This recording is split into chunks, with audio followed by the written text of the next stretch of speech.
Hello, everyone. Welcome back to Guthix Rest.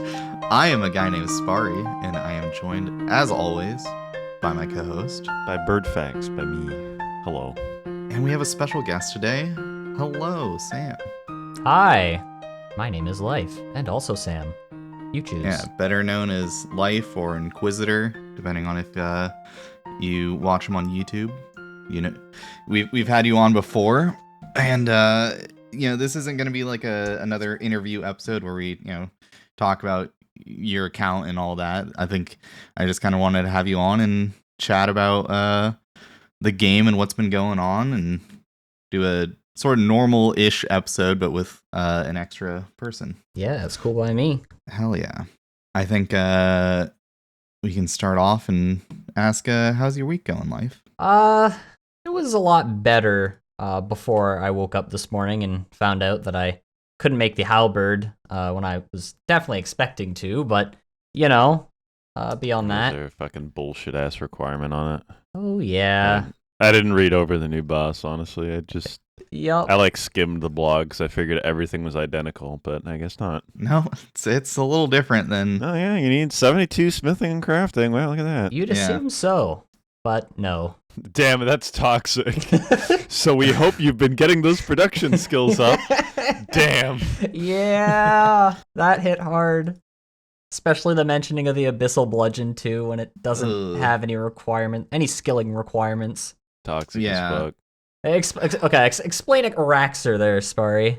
Yeah, so Araxor is the new Slayer boss requiring 92 Slayer. I honestly thought it was higher. I did not know it was 92. I didn't know I could actually do it right now.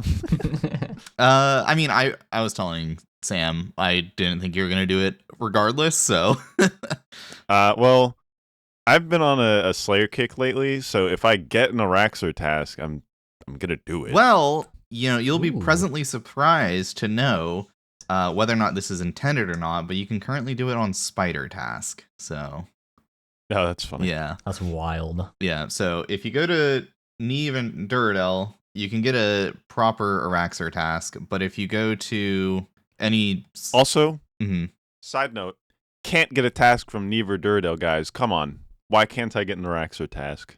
What do you mean? I can only get tasks from Steve and Kuradel. Oh, my bad, yeah. I don't know who these people are.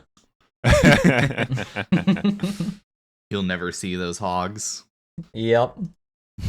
Never. But yeah, new Slayer boss, it's pretty fun. I did 32 KC or something this morning on Spider task, and yeah, the boss is a little bit different than how I thought it was going to be based on like their descriptions and like what they said that you should bring and be prepared for. If you want to keep going on about what you were saying though, Sam. Oh, well, I think the fact that we can start with the jar, I guess. It's untradeable, and I think that's a good change. Yeah. Yes. I definitely think that's how they always should have been. Yeah, exactly. I think that's the most positive cosmetic change. I think all jars should be untradeable. They should be like those reach goals of like, you can decorate your house with this. It's gonna look cool. I think it'd be funny. They probably shouldn't do this, but I think it'd be funny if they just jump scare unannounced update, just make all of them untradeable. I think they should. They've done it honestly. before with other content. It would be very, very funny.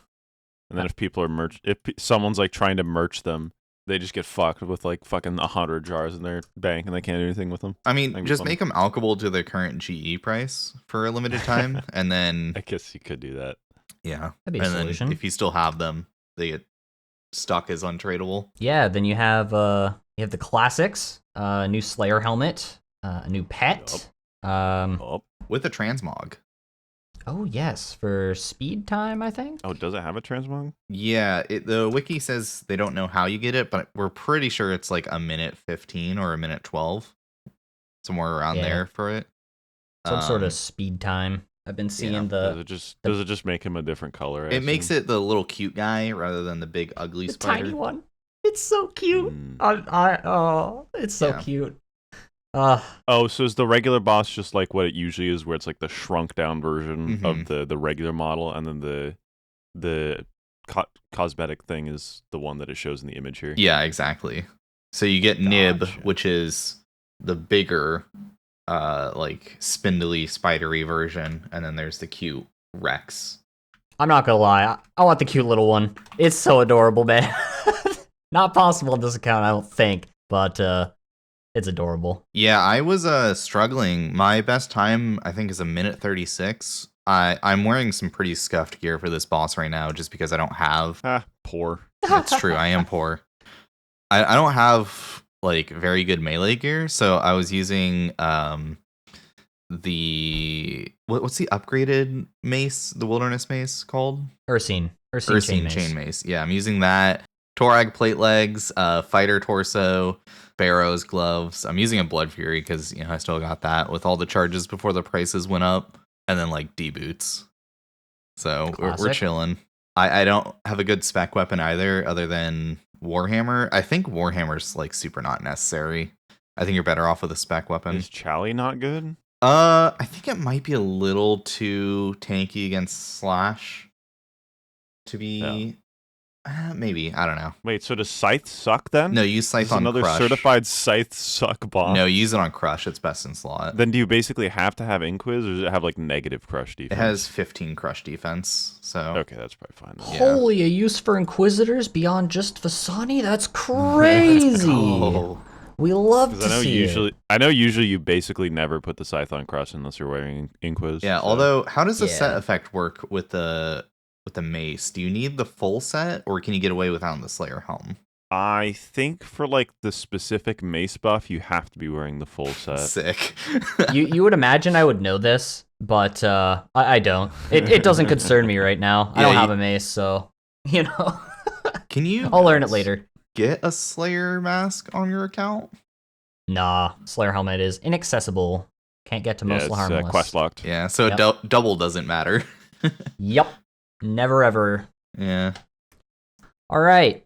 Next uniques. We have the halberd, which of course I was chatting about and complaining about earlier. The noxious halberd, the new sail door equivalent 5-tick attack weapon, 2-tile range. It's pretty good from what I've seen. Like if you have something just made better, melee Inferno and just like free as fuck. Mm-hmm. Anybody can do melee Inferno now. It makes a lot of CAs free as fuck too.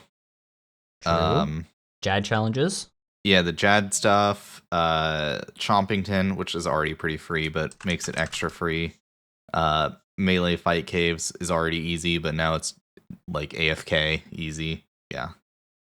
It's also just like a decent weapon, It scales like a little bit worse than a sail door, but it's basically a 5-tick sail door, and it has a pretty useless spec in my opinion, but I think that's fine because it's not really meant to be used for its spec. I honestly would have brought it into chambers with me because sometimes I make a mistake in the shaman's room and I don't bring an anti-poison, don't have a SERP, can't wear a SERP, so sometimes I'll get poisoned by the shamans and be taking 16s, I think it deals. So yeah, that's a lot. One of those things where it's like, well, I'd like to have the halberd for that, and then I could cure my poison. Super niche. Definitely won't be used by anyone else in that way, but that's one of the ways I would have used it. Halberd can be assembled from 3 pieces. How do we feel about Assemblyscape? I think it's kind of annoying in that, like, if you get a piece, you kind of have to lock yourself to that content or be minus 1 or 2 bank slots forever. Yeah, sort of worse for you, I am too. Minus bag / inventory slots, depending on tradable or not. The minus space on both types of accounts is just annoying. Yeah, I think it's all right. Yeah, it's not the worst thing ever, but it's just kind of annoying. It's like, okay, well, I guess I need to do this more now. Yeah. I think with the Soul Reaper Axe, it's especially atrocious because very low drop rate on 4 different bosses. But so going to my bank right now, I have blue egg sac, metamorphic dust, charged ice, bludgeon claw, and a hydra's eye, just taking up bank space because I can't do anything with them, man. Damn. Shout out to my boy, the fucking Guardian's Eye. Whoever made this fucking item, fuck you. Real. What if we added a pet transmog item that doesn't get added to the pet, and you just have to keep it around, so if you ever undo the fucking transmog on that pet, you have to use the item on it again? Ooh. What a stupid fucking idea. It's so annoying. Yeah, I'll admit, you should just be able to use it on it, you know? It should just become like a new dialogue option if I want to change it to that particular transmog. Why do I need to keep the item? Do you think that's worse, or do you think the golden chin is worse? The golden chin is kind of funny. At least the golden chin doesn't, like, fucking reduce your bank space by 1 permanently. True. Yeah. It's just kind of annoying to get initially. Well, yeah, but then if you ever change it or you die with it, then it's just, you gotta redo it. Like, I don't know, skill issue. Yeah. I think the gambling thing is very funny. I think it's I a think little funny, but it's kind of quirky, you know? Yeah. I don't know if it being kind of funny makes it like, is that worth Oh, it? I don't, probably not. Absolutely not. I think but I think it being kind of funny innately makes it better than this Guardian Eye bullshit. yeah. Fair. Yeah. Well, that's the thing, because the eye takes up space, while the other does not. It just takes up your time if you really want it. Yeah. So I guess the last thing about the halberd we can mention, and again, I was complaining about it earlier, we have some lovely weapon requirements, some skill requirements even, to assemble this halberd, which, if I can just start off by saying, why? Yeah, This makes I don't. absolutely no sense when you look at past Slayer bosses that were added to the game. You look at Sire. The bludgeon is assembled. You don't need any skills for that. They can justify that one by being like, well, you don't actually assemble that one. You give the pieces to the guy and he does it. Afterwards, though, he gives you the book, and then you assemble That's it yourself. So for the first bludgeon, sure, you can argue that. But for any bludgeon after that, well, you have to do it yourself with that book, or however that works. I'm fairly sure that's how it works. I have no idea. I haven't even assembled one. I don't plan to ever assemble one. Fuck that. But I hate that boss. Yeah, the last Slayer boss that was added, Alchemical Hydra, we have the Brimstone Ring. Yeah. That one is also assembled without any stats. All you need is the Slayer requirement. So I really don't know what they were thinking when they made this decision. This was, I can also add that it wasn't a polled decision for it to have stats. I mean, they pulled the Torture/Rancor amulet, which we'll talk about next, for that to have the requirement. There seems to be like an ongoing thing for them to like require these items to have smithing or crafting requirements, because you have the zombie axe and the Emberlight also both having these requirements. You know? To me, it just feels very arbitrary when there's already been an established way that the Slayer bosses in particular have been handing out these assembled items, right? Yeah, so, I like, definitely don't think it should be this way. I think it's fine for the zombie axe, for example. It's a quest item. Well, you get it after the quest or during the quest, depending on how you got your zombie axe, right? Depending on how lucky you are. And it's also like very good for the level that you can get it at. So I think it kind of makes sense that you have to put a little more work into it. The halberd, though, you're killing a 92 Slayer boss. You're telling me that a main or an iron that's killing 92 Slayer bosses won't have, 72 smithing and crafting? No shot. Yeah, You know? I mean, again, it's just, it feels very arbitrary. Like, why is it this way? Yeah. Like I said, when the way to assemble them has already been established via the past Slayer bosses. I'm obviously biased. I wanted the halberd. I expected to have the halberd today, but no bueno. Jagex pulled a Uno reverse card on me. It just feels like a way to like screw over Pures or 807s, you know? Yes, and no.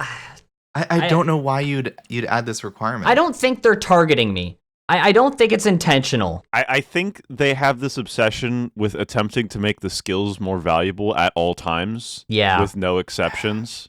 Is this more valuable though? Like I don't know. I don't know that it does, but that feels like it's what they're doing, because we've seen this, like you said, with multiple other items in the past. It feels like they're trying to be like, oh, well, it needs to feel like you're actually able to do something with your skills. So if we make everything we add to the game require skills, it'll feel like you need your skills. I think there's an argument for the zombie axe and maybe even for Emberlight, but Mhm. I don't think it carries over to the halberd because it's a 92 Slayer requirement. That's the requirement there, you know? Yeah, looking at the past Slayer bosses, as I've repeated and have said so far this podcast already, I feel like the way that it's done has already been established through the Slayer skill. I don't. Yeah. Again, that could just be my bias talking, but I truly feel that. That's just what it comes down to. Yeah. Well, if no one else has anything to say, we can move on to the final reward. Yeah, I don't have shit to add on that. The boots. The boots. So, Arania boots. They were supposed to be a drop from the boss, but instead they dropped from the little ones. What happened to guys the feel about boss having a web attack? Didn't they say it was going to have a web attack? I don't think so. Let me find their original post on this. Because for the Arania boots, it was for Verzik, Spindel / Venenatus, and Sarachnis. Those were the 3 bosses that I remember being mentioned for the particular use case for these niche boots. New Slayer box, the Araxite. While you look that up, I can, I guess, mention that these are new hybrid best in slot boots for Pures and Zerkers, I believe. I assume these have no requirements. Nope, no but defense you requirement. never fucking know. Well, I mean, I know the Echo boots were bugged, and they didn't have a defense requirement on their launch, so that was funny, but later had the defense requirement added. These, though, are intended to be 1 defense. Okay. Pure boots. I just looked it up. They only mention Verzik, Venenatus, and Sarachnis. It feels a little weird that there would be no use case, though, in the boss that drops it. Well, the boss doesn't drop it. Well, okay, it was originally bosses intended drop it to, anymore. but Maybe that was their logic. I don't know. yeah, I guess. This was the item that I thought I wasn't going to have access to. So the Rania boots are an upgrade for me. They essentially combine my manacles and my ranger boots into 1 item, giving me an extra bag slot, which is very nice. Yeah. And in the original blog, they said that these were supposed to be crafted. These boots in particular would be crafted, but instead they are now just a drop. I'm happy about that, of course. I think that's cool. And the fact that they drop from the little ones is cool. The little ones have a superior, which is also cool. Yeah, that was a nice touch. I read that in the blog. I was like, okay, I haven't seen them I yet. see you. What do they look like? I think it looks pretty they probably badass. they probably look like rack sites, if I were to guess. Oh, thank you. Yeah. No Wow. Nice. What is it? It's a Dreadborn Araxite. Araxites. Has a 1 in 224 chance to drop the Imbued Heart. 224. Maybe I don't do the boss then. Hold on. Yeah, it looks like they just have a 1 in 512 drop rate. That's why I don't do Thermi anymore, is because I have all the shit I want from Thermi. I have everything but Pet, and I'm like, I don't really care about Pet right now. Yeah. I'd rather have the superior chance. I will note that I saw I believe a Reddit reply from Goblin saying that the drop rate of the Arania boots are higher on task, and they can also be killed off Average. task. So, I mean, what else do you expect from Slayer nowadays, right? Yeah, I think you kind of have to ensure the item doesn't just drop into like 10k range, but it does kind of suck if you're like an Iron Man trying to go for it. I mean, Yeah, I'm still sitting out here with a jaw. I haven't gotten a Basilisk task in a while. ooh. I don't necessarily think that's a bad thing. Let me clarify. But in some instances where it's like It's just the annoying. the dragon weapons 1 in 5k off task, and it's like 1 in 1k on task. That's a lot. Nobody kills those off task anyways. Yeah. Yeah, did we mention the Amulet of Rancor yet? That is the real last item. Yeah. I lied. Yeah. Congratulations, you've been fooled. Okay. Epic pranked.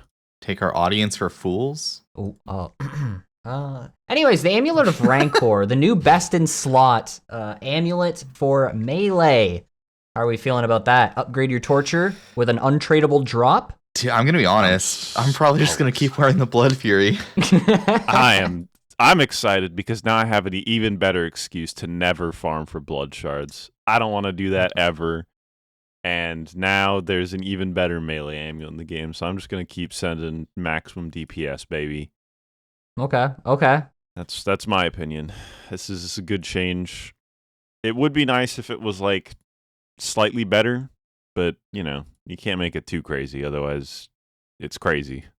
It cracks That's the meta bad, I guess. Yeah. in a completely different way than the Blood Fury. Yeah, I mean, I saw a lot of people saying it needs to have a higher strength bonus to like guarantee max hits with the scythe.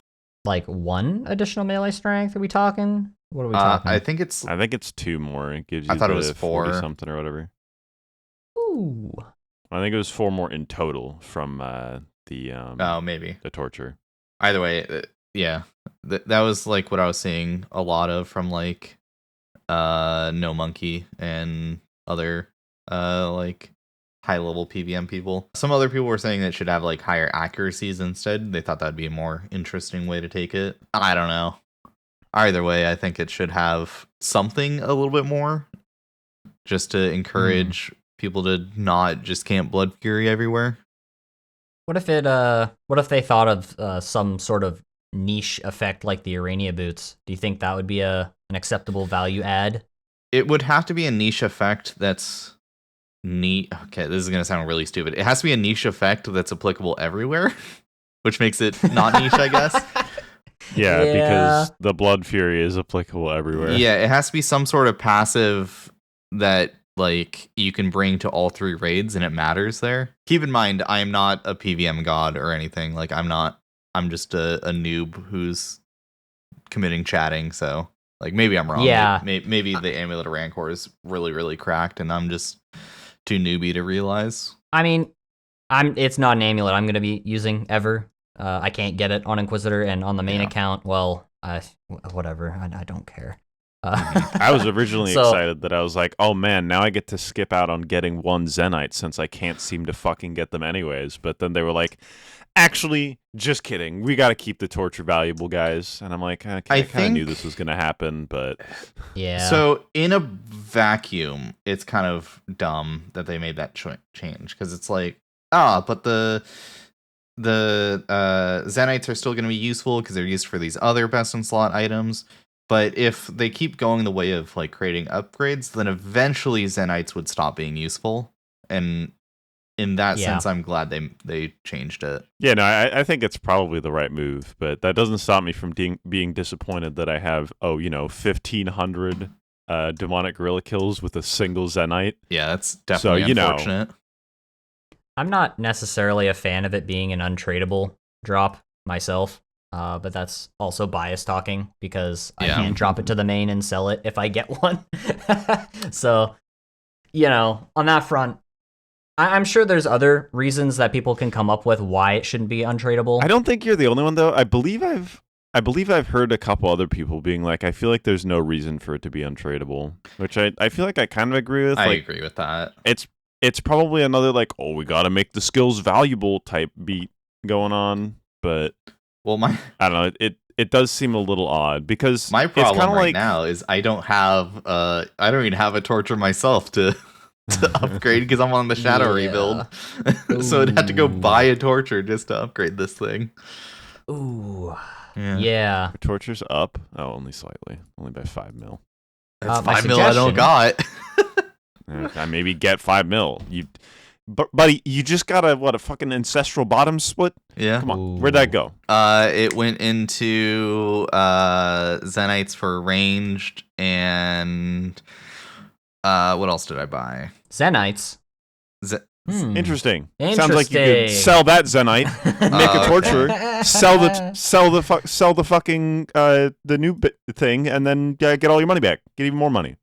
Yeah. I mean, I could make do if I got spooned that drop. I got spooned a different drop though, so. Oh, okay.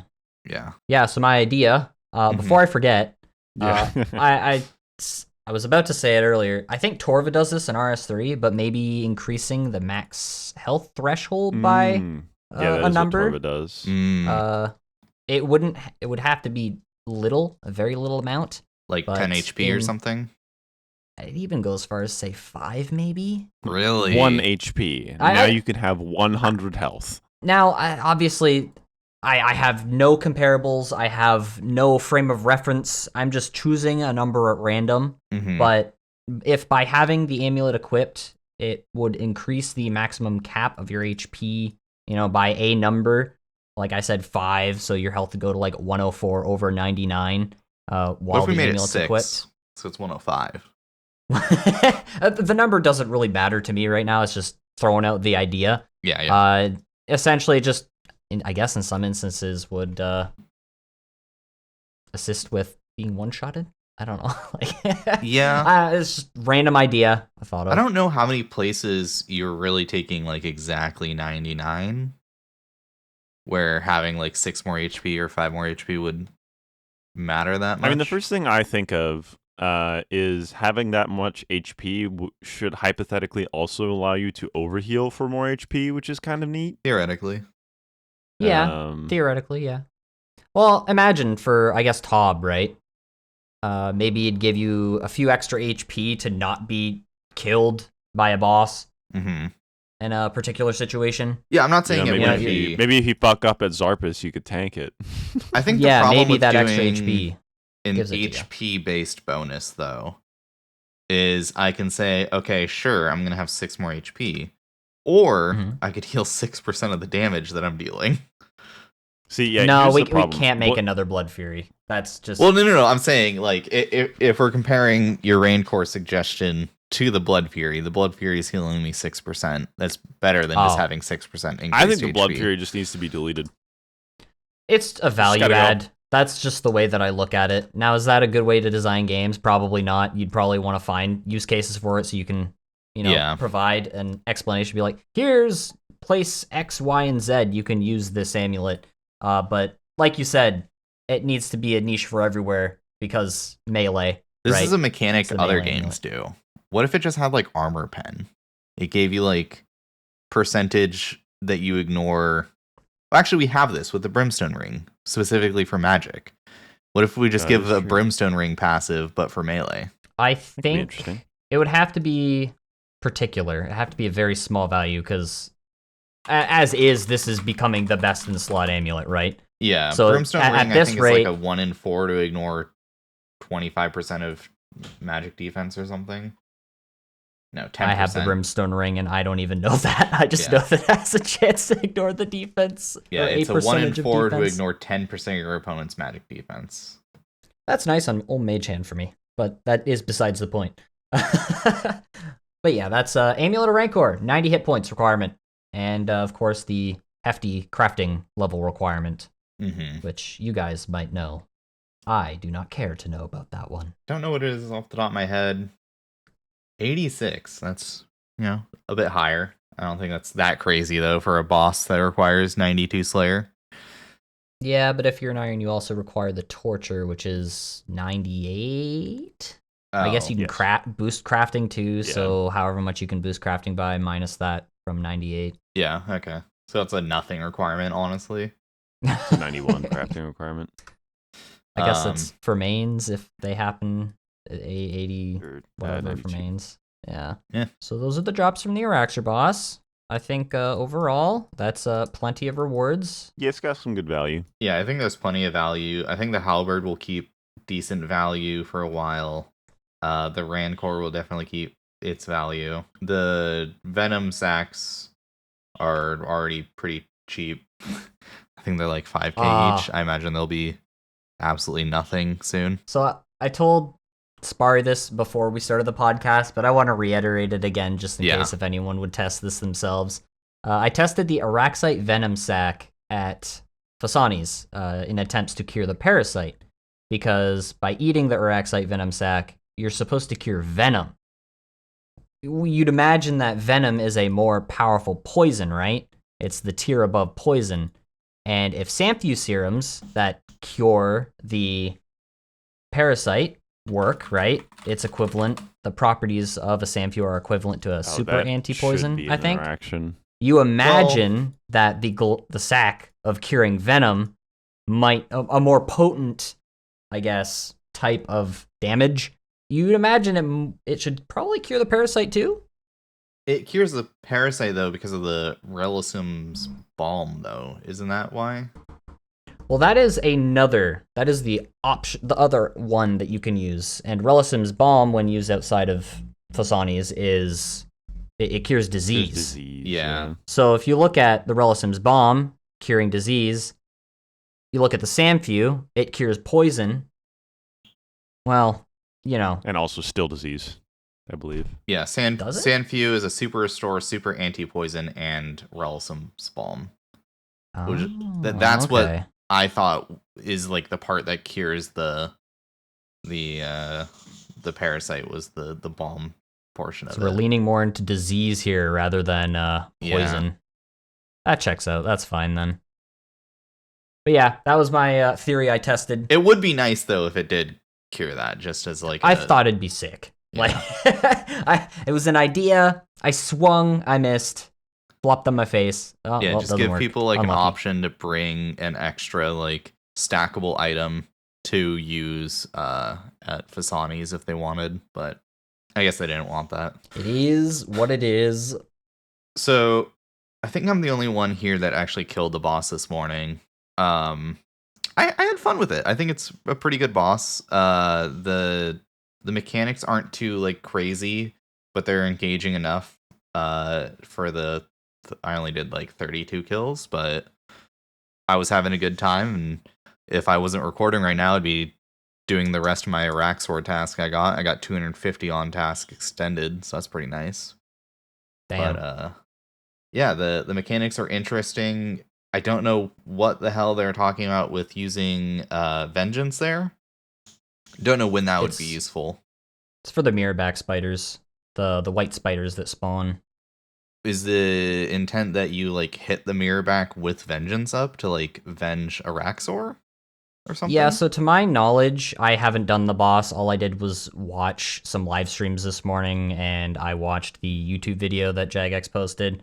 But when the mirrorbacks walk up to you and you melee them, they reflect that damage back to you. But if you're venged, that damage will reflect onto, I believe it's the boss itself. Interesting. Okay, so Venge has like a unique interaction there? Yeah, so it's like melee in particular. I think if you range it, as long as it's not within melee distance, the damage won't be reflected to you. Yeah. So if you're in the habit of ranging all the ads, then the first like 10 or so kills I did, I was using ranged to kill them. But I swapped off of that just because I was like, it ended up being better, at least for me, even with my scuffed gear, just to tank the spiders. Except for the volatiles. The volatiles, obviously, you kite under the boss or adjacent to the boss and then run away, so you don't take a fat like 40 or 50. But are they like Verzic crabs where you have to walk up to them within a certain range, then they explode? Yeah, they have a bit of a delay, and I think it's using their true tile, but it's pretty easy to get away from them. You gotta get 3 tiles away or something when they explode. Gotcha. So there's 3 spiders. Pretty close to Verzic crabs. I don't know what they're called, but I'm just gonna call them volatiles, the mirrorbacks, and then acidic, I think, is the name of the actual one. The mirror ones reflect 12.5% of the damage you deal to Araxor onto you, and then more if you hit the mirrorback itself. I just ignored them, and then if I had a lot of the acidics spawn early on in the fight, I would clear 1 or 2 of them maybe, but they deal like a little bit of chip damage to you, and then if you kill them, explode a bunch of acid everywhere.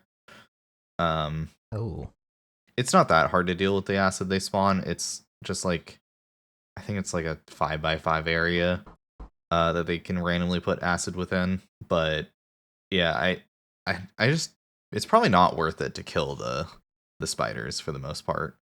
They don't do a ton. Maybe if you're really struggling in like iron gear or something. Yeah, if you're trying to like budget out and do the boss, maybe.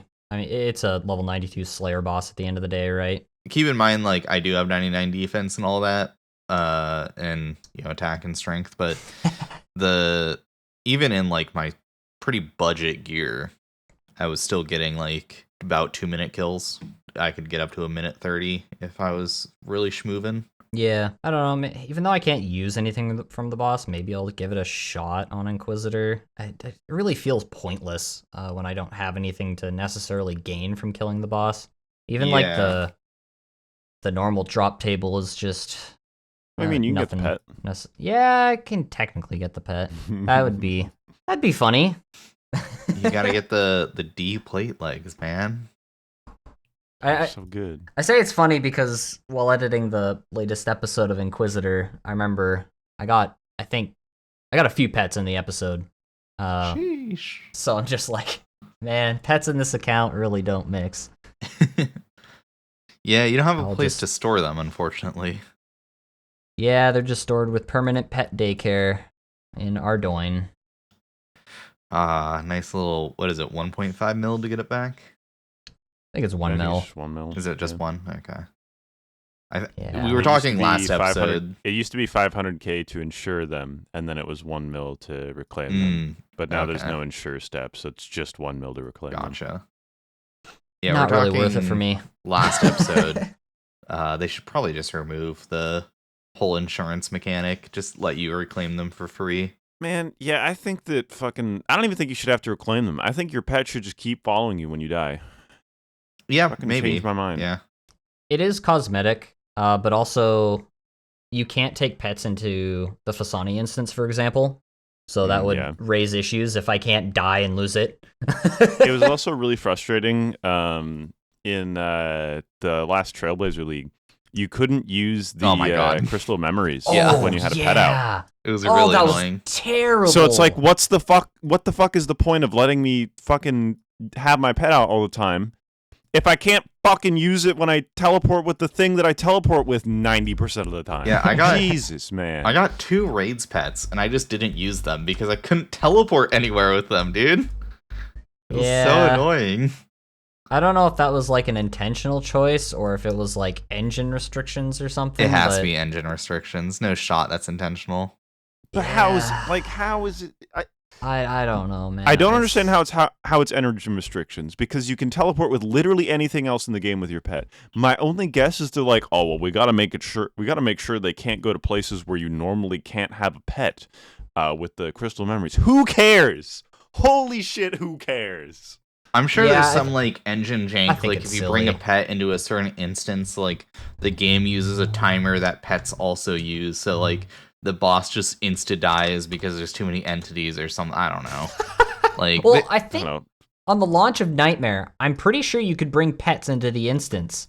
And I mean, I think because there was so many people and so many pets, that's when it started causing the mechanics to disappear, like the visual indicators. Like the black portals would disappear, Nightmare would disappear. I mean, they ran into the same issue with Perilous Moons though, and Yeah. they just fixed it, air quotes. I think it's still kind of a problem, but I'm hoping that with the because they're doing the graphical update with the HD shit, but it's Mhm. also updating the SD graphical engine. Mhm. Yeah. I'm hoping with that they fix a lot of the jank like that.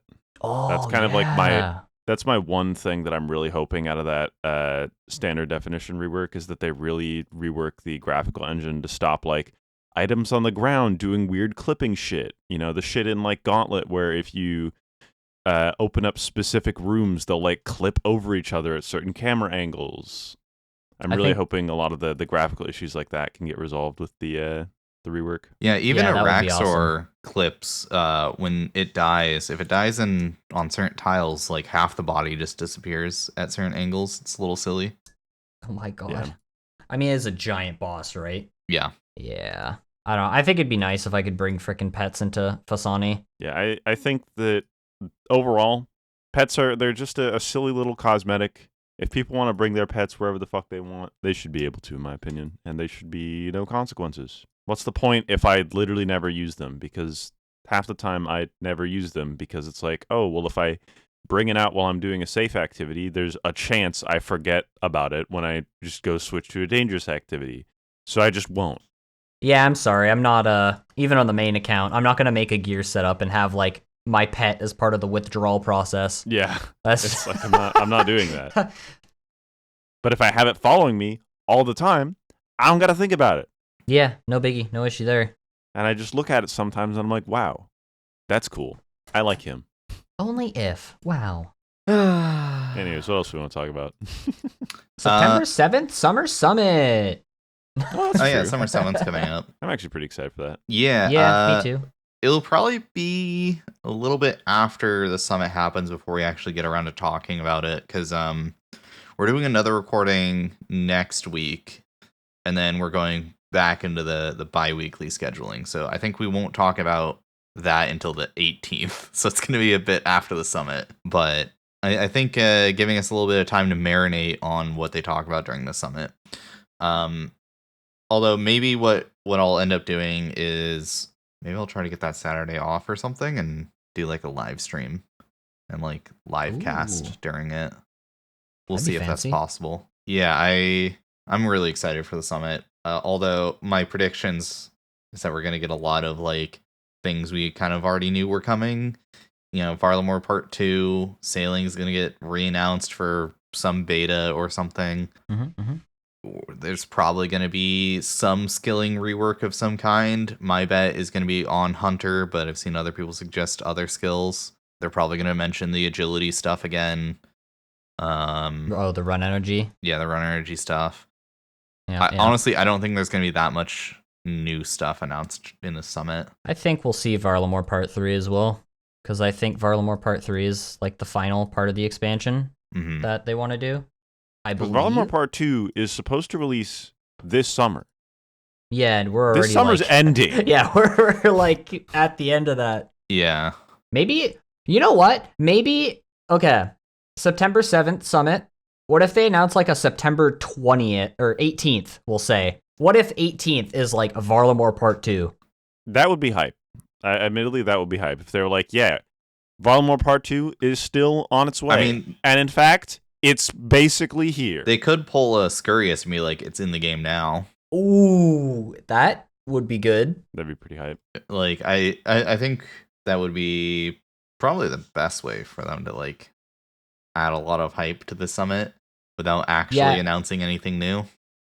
I think if anything, it could be that like surprise, it's ready, and that kind of drop at the start to hype everyone up and be like, congrats, you can play it now, go have fun. Distract everyone from the rest of the summit. Okay, so what do we think? Are they gonna announce a leagues? Because Summer Summit is when they announce leagues. Ooh. They can't announce it during the Winter Summit because it usually occurs right around the Winter Summit. Yeah, I think we do get a leagues announcement. Before. And I think it's the XP Waste podcast. This was their prediction, and I'm piggybacking off it because I think it's probably pretty accurate. I think we're getting another Twisted League. Yeah, no. So they're not the first ones to predict that. If you go back to when we were playing Trailblazer League, I think when they announced the Trailblazer League 2, I was like, okay, so with Varlamore coming up, because I was pissed. I was fucking malding because that was before they announced all the changes to Trailblazer League, really. They were like, yeah, it's going to have some changes, and I thought it was going to be like super minimal. I was fucking pissed. Yeah. And so my immediate prediction was, oh, great. So next year we're going to get fucking Twisted League 2. So we're never going to get a new league ever again. Wow, I'm so excited. I think if they want to do a rerun, it has to be done alongside something new. And I know that's probably like stretching the team too much, and it might be too much at once for players to take in. But for players who participate in the Twisted League aren't necessarily, they might be hyped by it coming back. So but because if they do Twisted League again, they can just include Varlamore. Yeah, I think that's what the plan is. That's why I made that prediction. Yeah, I think it's gonna be Varlamore Part. They can include Varlamore, and then they can include the new relic system and call it a day, and probably add some new themed relics and what have you. That's crazy because I remember doing Chambers in Twisted League with the bad rates. This is before they implemented the improved drop rates into the whole league system. And we're just using like Zarishans, Slayer Stabs. Now you have all of Perilous Moons, right? Yeah. The freaking ranging set. It could be kind of maging. interesting at this point. Oh, meta's completely shifted. And the relics are going to be very different too. The relics are going to be way different, which is why I'm like, I'm a little upset that we're doing another rerun, but like, to be fair, it's not confirmed. This one is more that's what they're going to be doing. Opinion.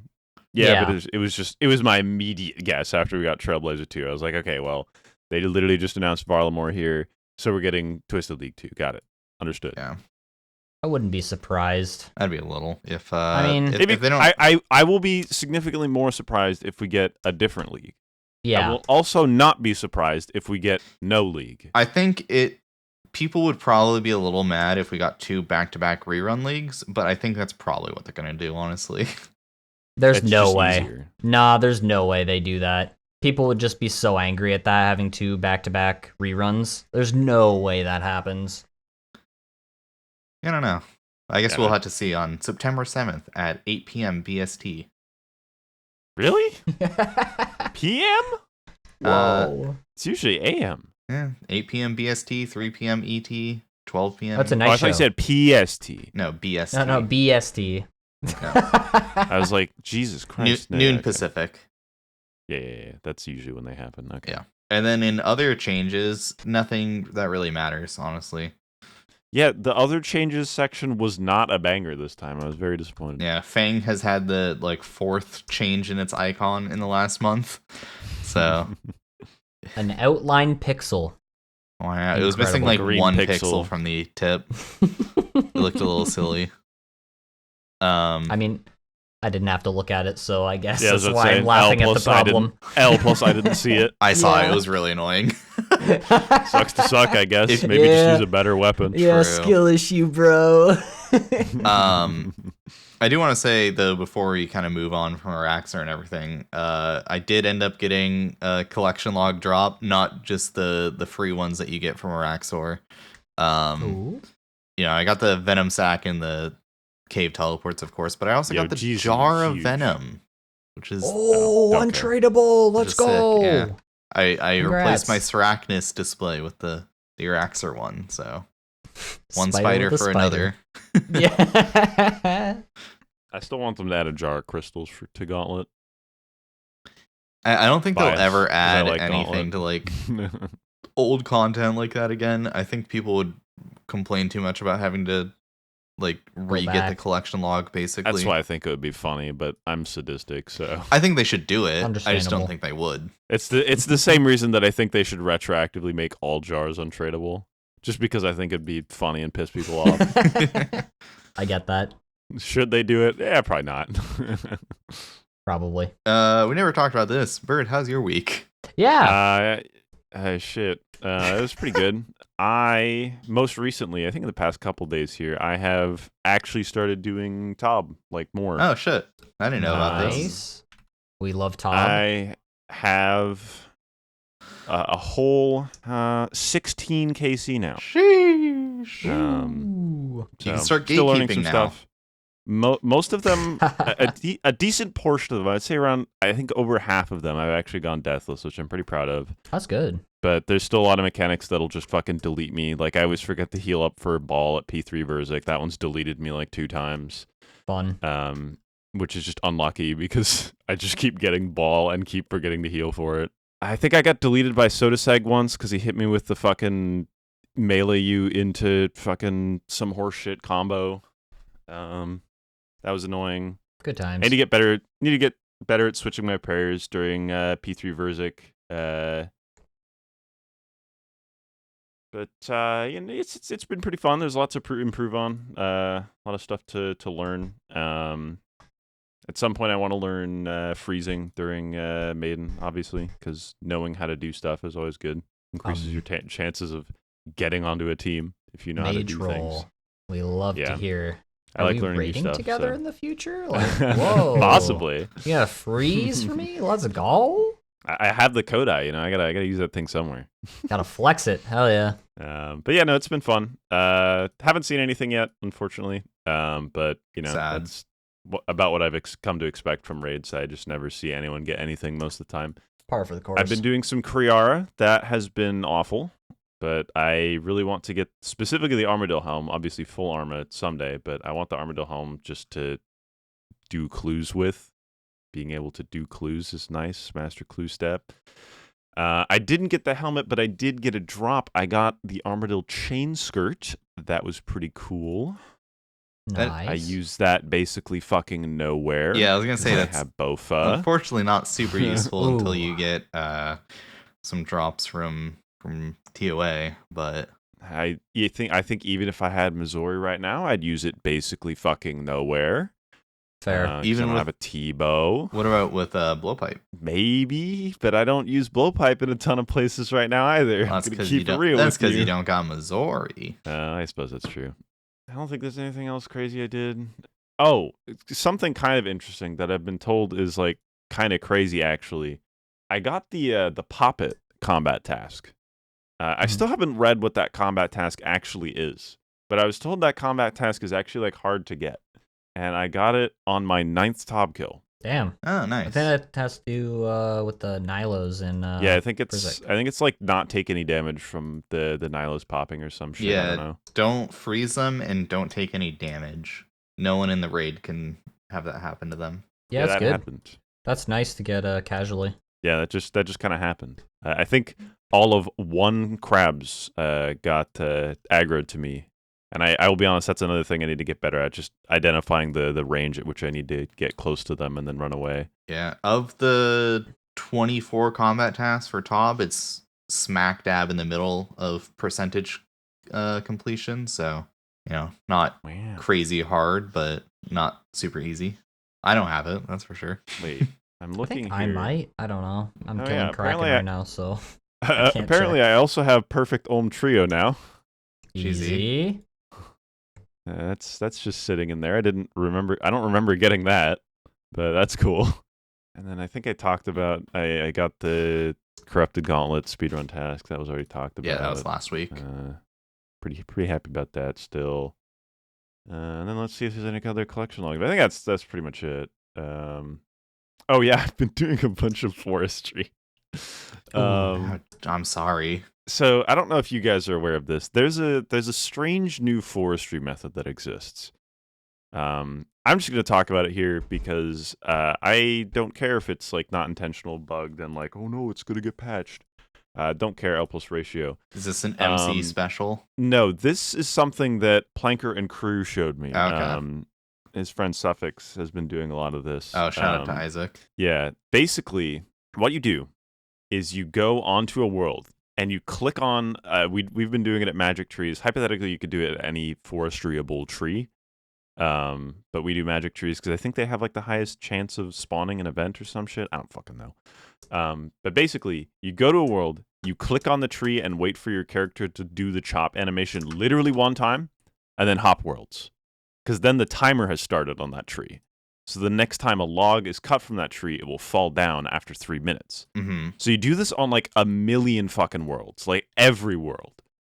And then you go back to the beginning of the worlds you were doing, and then you just cut the tree, and it falls down as soon as somebody gets a log, and then you immediately proc for a forestry event. Yeah, but only the events that proc on tree fall. But that's crazy good. That's But yeah, wild. it's very, very good. We've been doing some collection log content. I finished my pheasant outfit. It's also the pheasant event is actually very good as well because you can trade in each pheasant feather for 5 of the bark. Mhm. Alongside the bark the event actually gives you. It's dumb. It's Interesting. It's really dumb, and yeah, it's quite silly method. I'm sure this would be fire if I knew what woodcutting was. You also don't know what fire making is. Yeah. But yeah, that's something else silly that happened that I figure is worth talking about. But I think that's pretty much all I've been doing this week. Got the Twitcher's gloves, the pheasant outfit pieces, and I got a sturdy beehive thing. Yo, Oh boy. I have like Whoa. one of those from when it was bugged briefly for like 45 minutes, and you could get infinite crafting XP. Amazing. Wild. I didn't get enough to actually start doing it before it got patched. Anyways, yeah, that's it. Anyways, yeah. With that, we can move to how's your week, Sparre? How's Inferno going? I haven't sent any attempts, Mm-hmm. but I'm done with my crazy work schedule. No more 14-hour work days for me. Okay. I did 2 of those in a row and a 12-hour the day before those started. So, we're looking good now on the schedule. I'm not gonna jump into the deep fryers anymore. So you're gonna jump into the other deep fryer. You're gonna go to the Inferno, right? Because that's what you said you'd do post match. Yeah, hopefully soon. Honestly, I'll hold you to it.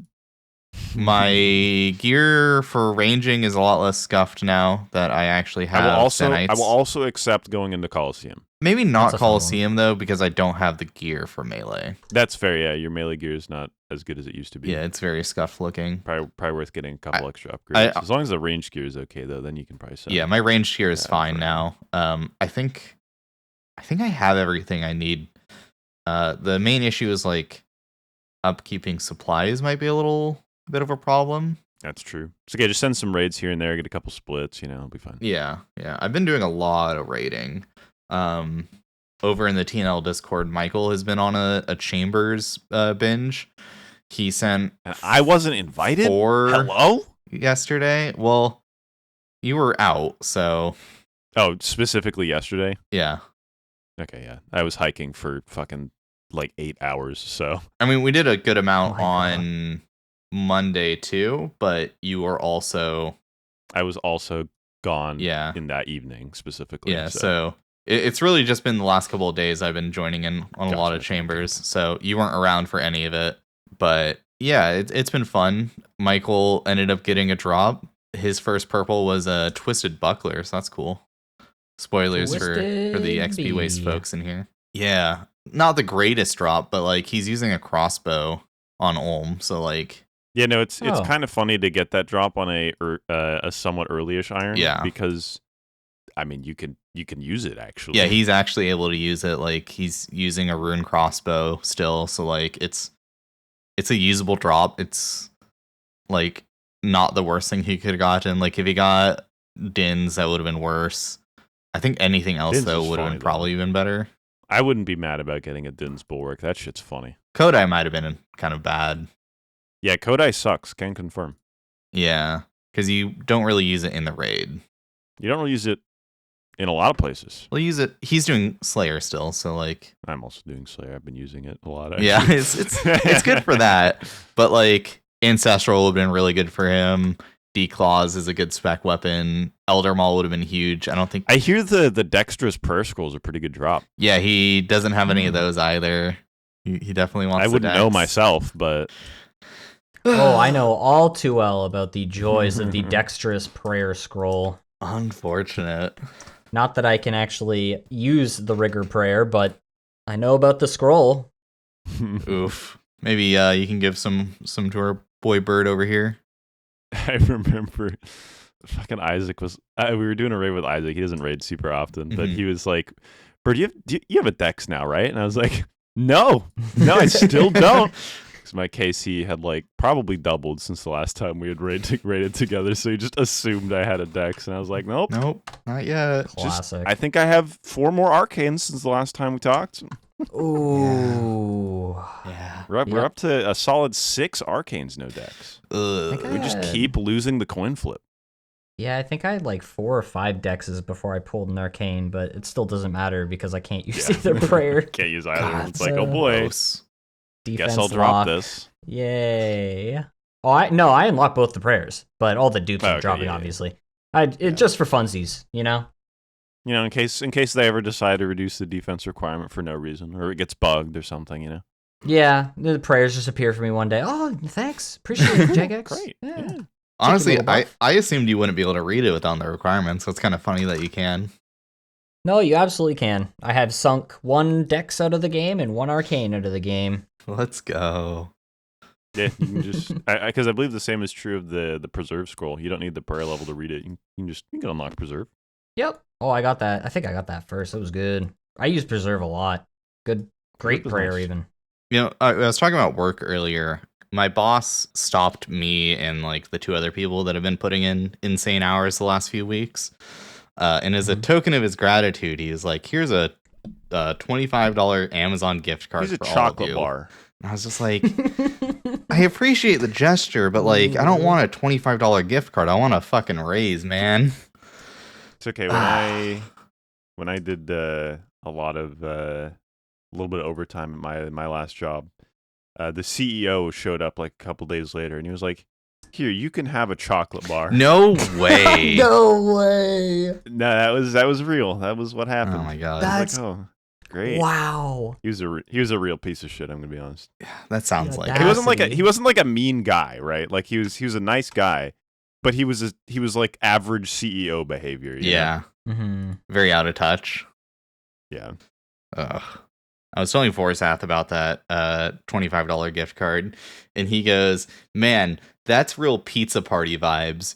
You know what happens 2 hours later? He comes back with a bunch of fucking pizzas. No way. I'm like, no shot, dude. I didn't tell Forsath about that. I should probably send him a message Nah, later. just tell him to watch this podcast episode. Yeah. Eventually. There's a little treat strewn in there. Yeah. Yeah, it's just like, oh my god. I was intending that day to talk to my boss about a raise, but he was in a meeting after I got off, and I was just like, I don't want to fucking wait around for him to finish this meeting. So next time I go into work, Yeah. I'm gonna talk to him about an actual raise and not just a $25 gift card and a pizza party. Yeah, it'd be nice, to be honest. Yeah, a little bit more money would be nice. I'm sure. Yeah, especially now that I'm paying for my own apartment and also paying for an editor. Having Yep. some Business more money would be nice. expenses. Also, Magic the Gathering is a hobby I've gotten into recently, and it's expensive. Ooh. Evidenced Good by luck. the $200 worth of cards sitting in Bird's house right now that I need to go pick up later. Yeah, they're right Damn. here. I can't see them actually. They're in the front room, but I'll probably stop by after this recording, honestly, and grab them. yeah, you can do that. Hell yeah. What's this new listing I'm seeing on? Is it Craigslist you guys have down there? Craigslist. Oh I don't no. know. A bunch I'm of unopened letters. Yeah. That supposedly contain magic cards. It's a mystery unboxing you can do. Oh no. Yeah. It's crazy.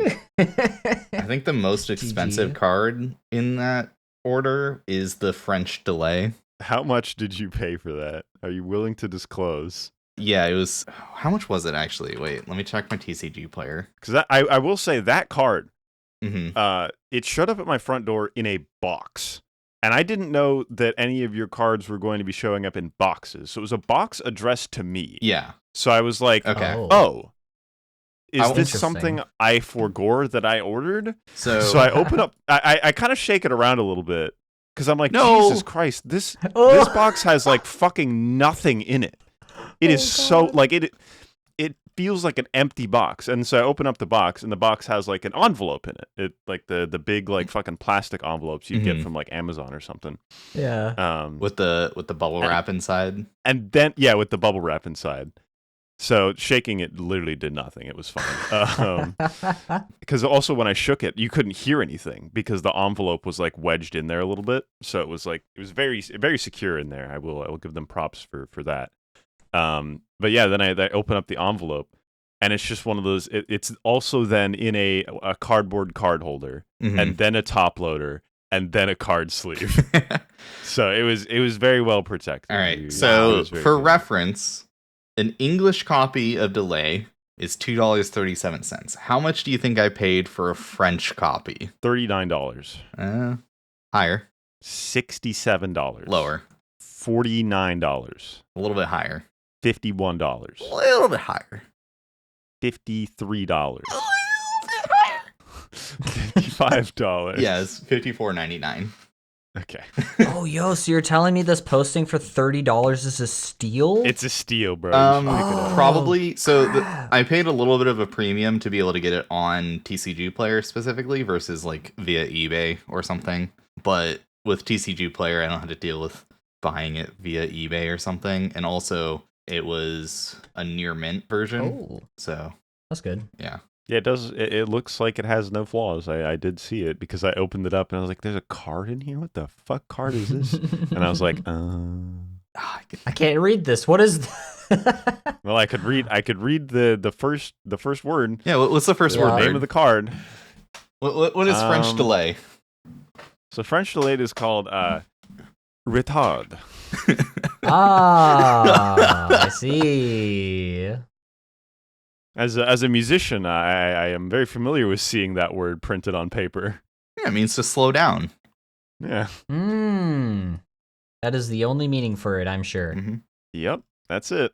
That's the only reason that American players would buy that card is because they're musicians. Yeah, when I took French class in high school, we were really keen to point Very out. mature about that. Yeah, we were very keen to point out word, whenever I'm sure. one of our classmates were late for class or we were late, you know, just be on retard. Oh, goodness. That's crazy. Yeah, with that, let's go to break. When we get back, we'll talk about sailing, Dead Man Armageddon drama, more drama related to the price increases, and Ooh, yeah. toasty. Hell yeah. You know, this week's episode is sponsored by the coastal town of Sleep. Head on over and get a scenic view of the ocean, along with some of its old architecture in a nice vista. Visit Sleep today. This episode is also sponsored by the hunting experts' secret Chinchompa grounds. Listen, I need a lot of chins to kill Kriara. I'm just here, man. I'm not doing black chins while we're recording. And last but not least, this episode is sponsored by the Kraken, your one-stop shop for Samfu serums. Nice.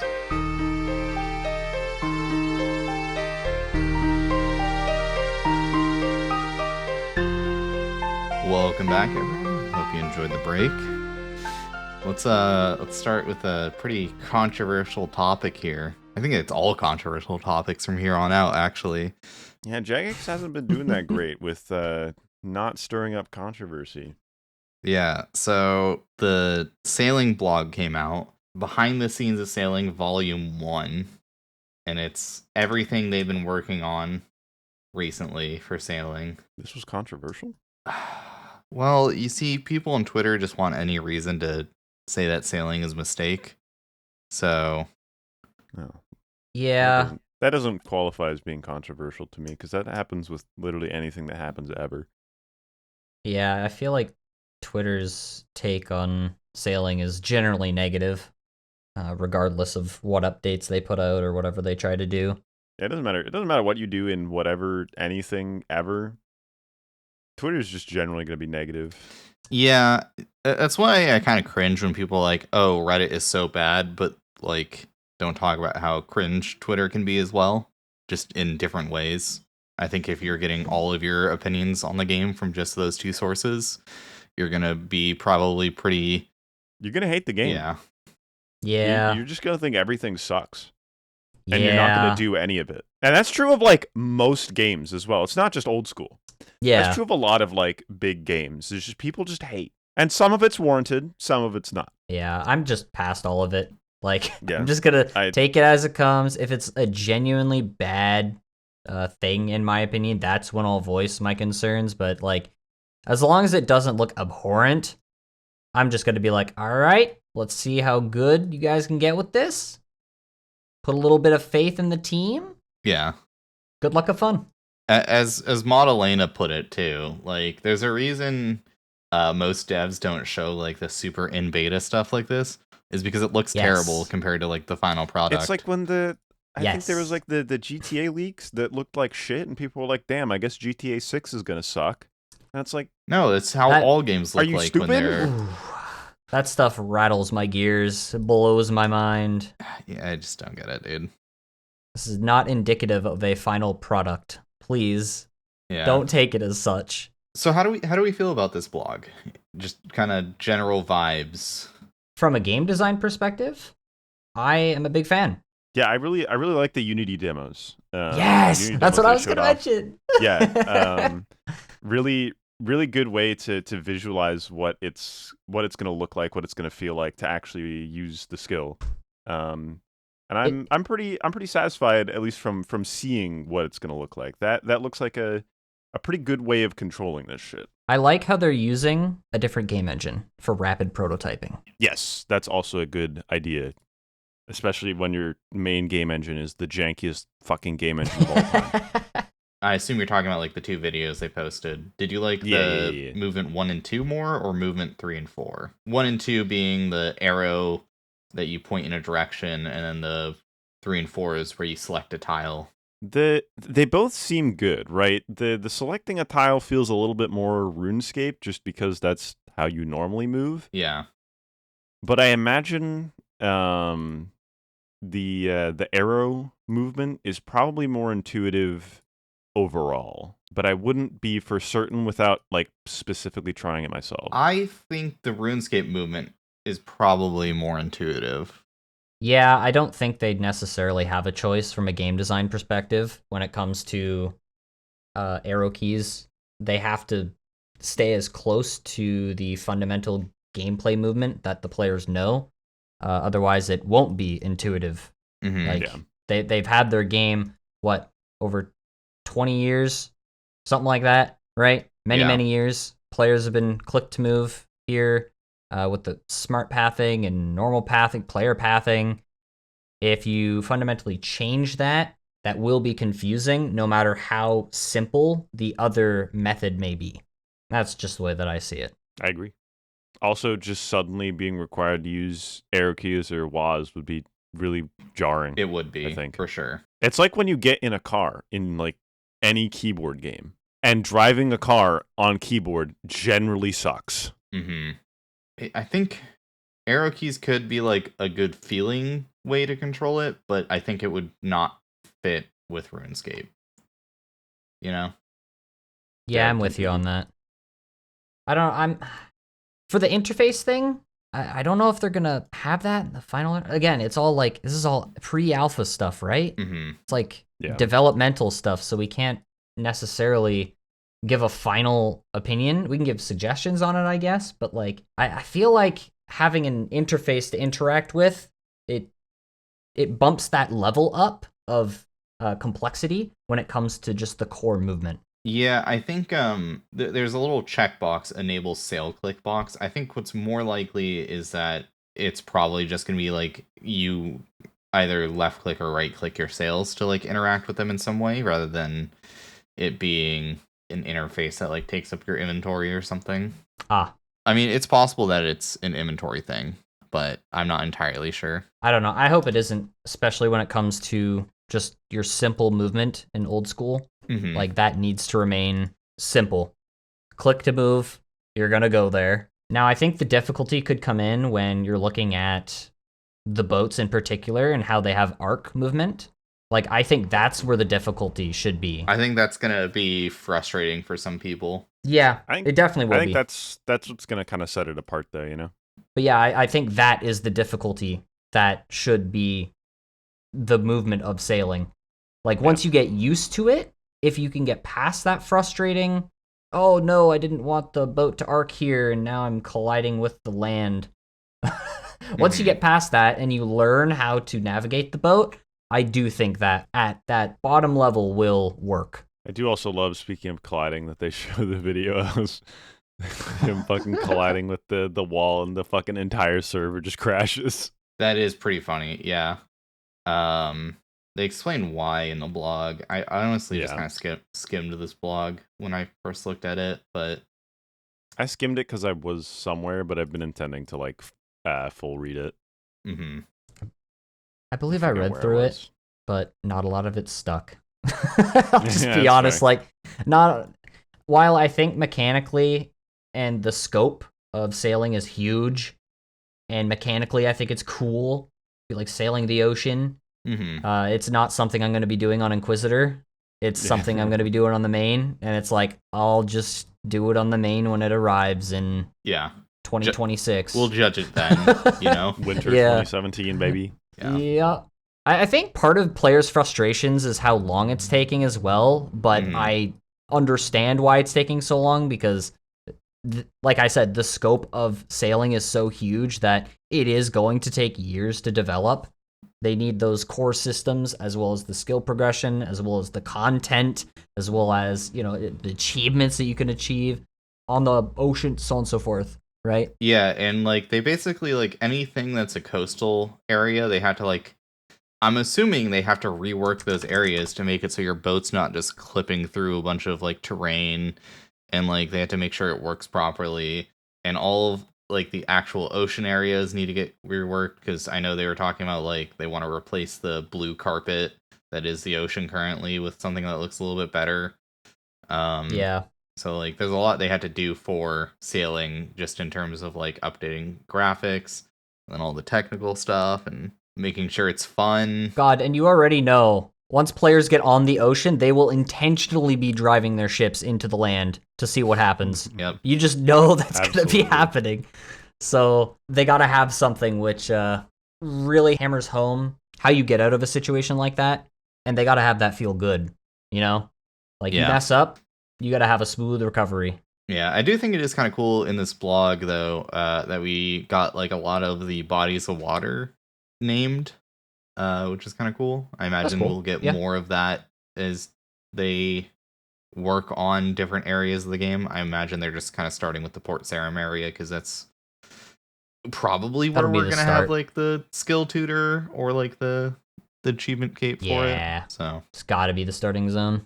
It makes the most sense. It's the most prominent port in the game. Yeah, I'm honestly just a fan of like the game getting more lore as a whole. Yeah. Having these specifically named areas is really cool. Yeah, I like lore. Builds the world further. How do you guys feel about the drive-by ice barrage? That's really funny.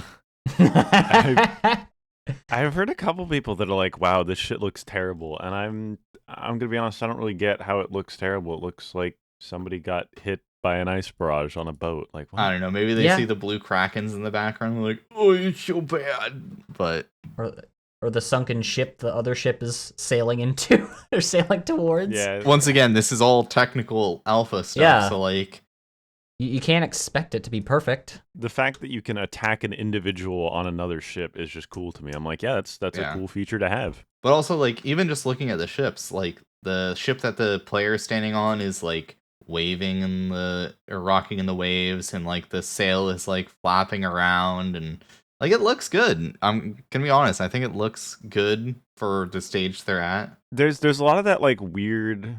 I'm not sure if the black artifacting is because it's like a GIF or if it's because that's actually what it looks like in game. But on the hair, on like the Guthix cape in particular, you can really see it. There's a lot of black artifacting. Oh, that's just like compression from. Gotta be the GIF. Yeah. Yeah. You can see the guy's hair is green too, and it's flickering green and black. Yeah. Okay. The GIF color space probably just isn't white enough.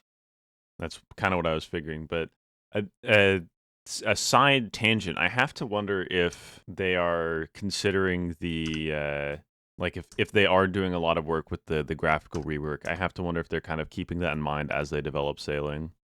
And like, oh, for sure they have to taking advantage of those tools. Yeah. There's no way think if that's not being developed hand in hand, they are shooting themselves in the foot for no reason. I feel like that'd be a big blunder in that case. Which I imagine is probably one of the reasons that they're rapid prototyping in other engines as well. Is like a lot of the tools that they're perhaps intending to rely on aren't done yet for like doing a lot of the shit in the main game. Yeah. But I don't know. I have a question for you guys. Mm-hmm. Are you guys a fan of them in the approach they're taking in releasing these blogs, showing this like the work that they're putting into it? Are you a fan of this, or do you think that they should simply just keep it all on the down low, work as hard as they can, and then bring out whenever it's done in the future? I really enjoy seeing these blogs just because I like to know where we're at and stuff. But I think that's kind of just like short-term dopamine versus like the long-term dopamine I'd get from like being able to experience it all fresh without any spoilers. I think that would probably be better in the long run. But like, I think if we went a year and a half without seeing anything about sailing, people would absolutely lose their mind. Oh yeah, there'd definitely be questions like, what happened to sailing, guys? I mean, we saw it with what we're talking about next, the bans related to Deadman.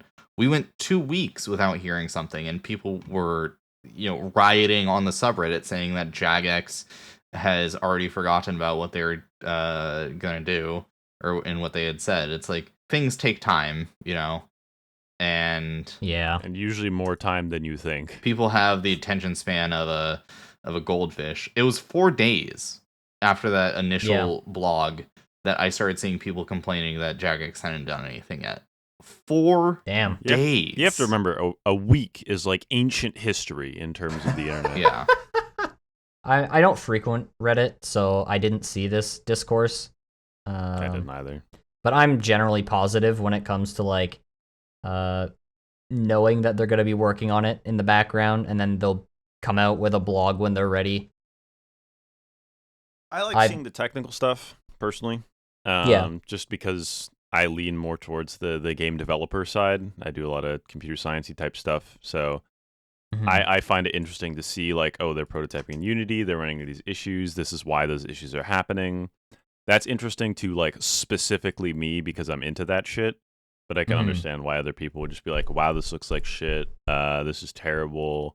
Should have voted no. Damn. And I'm like, okay, like I get you're looking at this, it looks like shit. But if you use your brain for more than like 5 seconds. I think it's just people looking for any excuse to complain. I mean, yeah. The Twitter folk are definitely just looking for any excuse to explain. That's what they're always doing, as far as I can tell. So, I think if we got any other skill, people would find other reasons to complain. Oh, for sure. Yeah, whether that be shamanism or. I think taming would have the most riots going on. Yeah, people just because RS3 bad. I think 3 months into development, people would be like, I didn't realize taming was just summoning rewards, but with a new training method. Like, yeah, that's what you guys were voting for. Like, yeah, I don't. I CBA. I can keep my answer short. I'm a fan of seeing developmental blogs because I too am also on the more game designer brained side of things. Yeah. But I do definitely see that for the general player, they see this, they're like, bro, what are you guys doing? It doesn't like click. The behind the scenes stuff doesn't necessarily click. Bro, what are you guys doing? I could have made this in like 2 days. It couldn't be that hard. Surely. Yeah, I did see someone at some point on Reddit saying that they could develop I don't remember what piece of content it was. It was something that people were complaining about, that they could have done it in a week or whatever. It's like, okay, dude, sure. And how many times have you worked with Runescript? Remind me? Yeah. Maybe that's true in a different engine. Yeah. I don't know if you know our lovely spaghetti engine, but Yeah. It's an engine. Definitely one of the engines of all time. Yeah, I think that the drive-by ice barrage tech, really said funny. in particular, they developed the new technology for the ship combat, and I think that's super cool. Yeah, I'm excited for that. Just like the player's technically mounted on a boat, but while you're mounted on your boat, it's effectively 2 people on horses, and you're shooting an arrow at the person on the other horse. Yeah, this is actually horsemanship. You've been lied to all along. Everything is horsemanship. Oh no. Yeah, I think the tech's super cool. That's just what it comes down to for me. I still maintain that all of this tech that they're developing, even if sailing somehow isn't added to the game, they can still take advantage of this in like a quest to have you on like moving objects. I think, which I think would be very cool. Yeah, I think there's no way they don't make use of this tech in the future. Yeah, it's too cool not to. Yeah, I think we can move on talking about a bit of Deadman here. So Deadman ended, and we don't care about the actual event. What we care about is this blog where they talk about taking action against people that cheated their way into winning or did something else that's against the spirit of Deadman. They first released a blog, I think, like I said, 2 weeks ago, on August 22nd. So not even 2 weeks ago, it was a week ago. And they announced that they had banned a bunch of people. Good. Elbows ratio. We love to hear it. And they went on to do another blog where they banned 260 accounts and 268 were disqualified. Damn. 500 accounts have had their name changed, and all their names have been made unavailable. I don't know if you guys saw, it was going around on Reddit and Twitter, but one of the JMods became the temporary owner of the Rot clan and banned a bunch of people. That's incredible. That's wild. Rot also has been removed from the Clan Cup winners thing. Thank God. Finally. Yeah, near the hill giants. Shouldn't have cheated. And notably, rank 5 overall, Tom DeBomb got banned. Oh God. He was a member of Rot, and some videos surfaced showing him DDoSing people, basically. During Deadman, people were fighting him, and then mysteriously, like 4 of 6 of his opponents just disconnect. What? Like, yeah. That's wild. So, pretty nice seeing all these people getting banned. Get what you fucking deserve. Yeah. Yeah, I mean, I don't think there's much to say about it beyond W for Jagex. Taking action. It's appreciated. Good stuff. Yeah, it's been a long time coming for Rot in particular. I'm sure they've had action taken on them in the past, but I don't think quite this publicly. Mm-hmm. So I think it's definitely a W for them to publicly take this kind of action against specifically Rot and also any other cheaters and people breaking the rules and shit. Very cringe, very unbased. Yeah, it gives the game a bad name, especially when like Deadman tournaments were like a big deal and they're doing them like on the stage as like a main event thing. Yeah. Like when those were disconnecting, that looks horrible because that's being streamed to a bunch of people. Like they're trying to make it like an esport. I mean, it was like recently when the one Apex event, somebody hacked into that shit and they just essentially gave the streamers hacks. Yeah. It was fucking crazy, and it was a very, very bad look, especially for Apex, which is at this point, somewhat notorious game for having a shit ton of cheaters. Yeah, I think it's good to, stamp out those kind of people from your community, especially when they're like extremely toxic like Rot is, Yeah, it's good to take care of the nefarious behavior. Yeah. Like, listen, it's all right to be a little toxic, but yeah, when it goes outside of the game, like it frequently does for the members of Rot, it's like, okay, hang on, this is video game drama. Leave it as video game drama. Yeah, I'm in agreement. Yeah, and somewhat related to this, there was a post from Mod Goblin announcing that the PvP Discord would be closing. The official PvP Discord? Yep, the official PvP Discord. He said, "Hi all, just wanted to pass on and extend thank you all for the input on the server since it first opened. There's been a lot of discussion over the last 2 years, which has been massive to help the team when developing PvP or wilderness updates. I think it's fair to say that in hindsight, this could have been executed in a much better way on our end to help the focus on specific feedback for updates like the wilderness boss rework, Deadman Armageddon and Apocalypse, Bounty Hunter, and a variety of smaller PvP updates that have been released since the server's inception. For now, we are closing the server down as we look to provide better solutions in the future.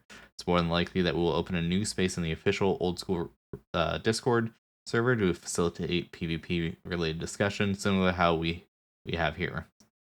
This affords us better moderation for an always on discussion, make it easier for everybody to see what's going on, and not feel like those conversations are, quote, behind closed doors, unquote.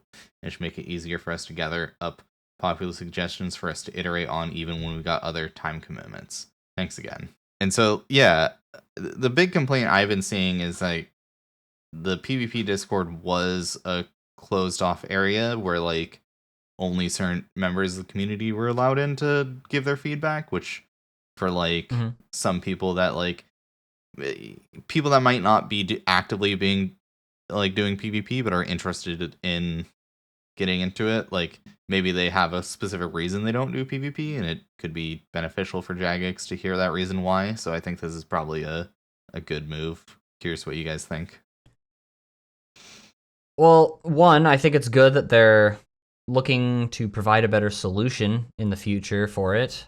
I feel like PvP does have a place in old school, and for granted the minority of players, it still has a place in the game, and they should be served, As for how they would open a new space, what they could do is they could create a section of their official Discord which can only be seen by people with particular roles. So if they have those people from the PvP Discord, they could simply give them the PvP role, and then they have access to those channels. It's effectively the same thing, except maybe they have more moderators in the main old school Discord that they can take advantage of, which, of course, moderators can see all the channels. I think the better solution would be allow everyone to view the channel, but maybe limit who can discuss. Yeah, that's what I was going to say. Because I do think it's important to get targeted feedback from people that actually engage with the content frequently in order to improve the content as it stands. That's always kind of been the issue with PvP is it's hard to filter out feedback from people that don't really know what they're doing and perhaps, just kind of shitting on the content because they don't really understand PvP. Or people that are voting no because they just don't want to get PK'd, Yeah, it's hard to filter out that. So you need to, you kind of have to get that that specific feedback from people that are like honestly and faithfully interacting with content. So I understand why it's, air quotes, behind closed doors. But I would agree. I think the better way to do it would be to perhaps like make it so that there are certain people with that role that can see this channel and talk in it, but then also every person in it can see the channel. Every person in the entire server. And then maybe also allow people that can't actually talk. This would probably turn into a fucking disaster. But it would be cool if people that couldn't talk could still interact with the discussion in some way in like particular instances. I don't know. Because it is important that I think that in some cases everybody gets to voice their opinions. And like Sparry said, it's important that people that perhaps don't PvP right now or used to PvP and don't anymore and aren't selected to be, the chosen people that are giving that targeted feedback. It's important that in some way they're able to voice their opinions too. So it does get a little messy, and I'm not sure what the perfect solution would be. Okay, main server. They have the PvP corner. It can be seen by everyone, but in the main area where the discussion will happen, only the people with the role can talk. But then there's a secondary channel where feedback will be taken from as well and considered. So discussion can still be had, but they can more directly target that PvP audience in the main channel for the PvP corner, or whatever the hell they'd want to call it. I think that's the simplest way they could go about it, maybe? Yeah. Something to that effect, I think, would definitely be acceptable. What's more likely to happen is we're going to get this open space where anyone can discuss PvP stuff. And then if they're looking for more targeted feedback, they're probably just going to like email people or do whatever to like get a few select people or message them on Discord or whatever. Yeah, something to that effect.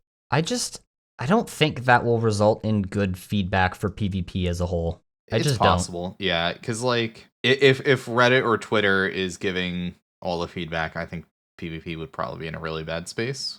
Oh yeah, PvP would not exist if Reddit and or Twitter had their way. Like the wilderness would be no PKing. Yeah, we saw it with the pirates, the exclusion of the chivalry prayer scroll because people were worried about being PK'd by chivalry peers in the wilderness. That was super dumb. I think that was just a classic case of PvP update, vote no. Yeah, I mean, I got in an argument with someone in my clan about chivalry peers. So like, I don't want to make it easier to get PK'd. It's like, dude, you're 100 combat. No one with chivalry is going to be fighting you. They're going to be using piety. Bro, it's one max hit for Pierce. Like, it's not much at all. Yeah. Crazy. What can you do, though? I mean, personally, I like the newer way that they proposed adding chivalry into the game, just from after Holy Grail. But, that's just me. Granted, I couldn't get it without the Quest XP lamps also coming into the game, but that's game jam stuff and not necessarily the point of discussion right now. I think, honestly, I don't have much to say else about all of that. Yeah, I don't have much. Yeah. As per usual, it's a dead man or a PvP thing. Yeah. It's kind of out of my realm of giving a shit. I figured we wouldn't have much to say about it, but I thought yeah, definitely W for banning these players, L+ ratio to those players. Maybe you don't cheat, maybe you don't be toxic as fuck. I don't know. Agreed. And then the last thing I had in terms of topics is another L for the community. The price increase for 2024 new prices Interesting. kind of slid under the radar, or they hope to, with dropping this at the same time as Araxor, but people noticed. Honestly, probably not actually their intentions. Wednesdays is just when they announce things, so it gets announced alongside it. But effective September 27th, so next month, prices are going to be increasing to $13.99 per month, which is a little pricey. $14 a month for membership. How do you guys feel about that? FF14 membership. Well, what does membership cost right now? I don't know. $12.50. $12.50. Yeah, I'm in USD. Premier Club, but my price is going to be increasing as well. So I buy I have a yearly the year, subscription. So. Yeah, I buy the year Premier Club on both of my accounts, my main and Inquisitor. Yeah. And I use in-game GP because I can make enough GP off of Inquisitor in a year to cover both accounts. That's so crazy. That's just the way I've covered both accounts for the past, I think, 2 years now. So the pricing doesn't necessarily affect me, maybe indirectly because bonds might go up in price. There was also the bond price increase, like a month ago? Mm-hmm. So the month or the yearly price is going from $79.99 to $99.48. All right. So here's my thing. FF14 membership is the entry membership is $13 for 8 fucking characters. Yeah. That's the thing I've been seeing a lot of people saying, like, people would be fine with these prices probably if you could have more than one character, but because it's per character. Yep. If they had dropped this alongside being like, okay, you can also get this deal that, reduces the price of membership for additional accounts, or we're just dropping we're making it so you can get this many characters in general. Yeah. This price for one character in this economy, in this market, is insane. Yeah. And it's been a slow burn of them slowly increasing the price over time. And I think this is finally the straw that is seemingly breaking the camel's back. I think people are finally starting to get sick of this shit. I personally am, because Jesus fucking Christ. For a 90-day $14 membership, which is the price that membership's going up to, right? Mm-hmm. Mm-hmm. In Final Fantasy, USD. you get 8 characters per server and 40 characters per data center. Damn. Hello? I know in particular, I'm pretty sure with Final Fantasy 14, you can be like all the classes on one character. Having additional characters is like not even that useful in Final Fantasy. Yeah. Well, I mean, you could even look at WoW, too. WoW hasn't increased its sub price in the past 20 years, 30 years, however long it's been going. It's always been, I don't know the number off the top of my head, but... They do expansions, though, so... Yeah, they so have it is a another bit form different. of income. And they also have cosmetics, so, Yeah. Well, we have RS3, so... Oh, yeah. Well, maybe this is because of RS3, because RS3 has been talking about their microtransactions recently, and maybe... Possibly removing them, from what I've heard. Yeah. Yep. But there was a specific quote, I'm fairly sure, and I don't have it on hand. I'm just going to paraphrase very badly. They need to make up that money that they're going to lose from removing the MTX in another way, if they are to remove MTX. Yeah, which is unfortunate. I mean, it's understandable. It's a business, right? Businesses have to make money at the end of the day, but you gotta... Looking at Jagex's books, they're making some profit. I'm curious what the decision making behind removing MTX from RS3 is. Like, do they think that more people will be interested in RS3 if it isn't the fucking MTX riddled mess that it is right now? Because I'll be honest, personally, no, I don't think it really changes my level of interest for RS3. That sort of does for me.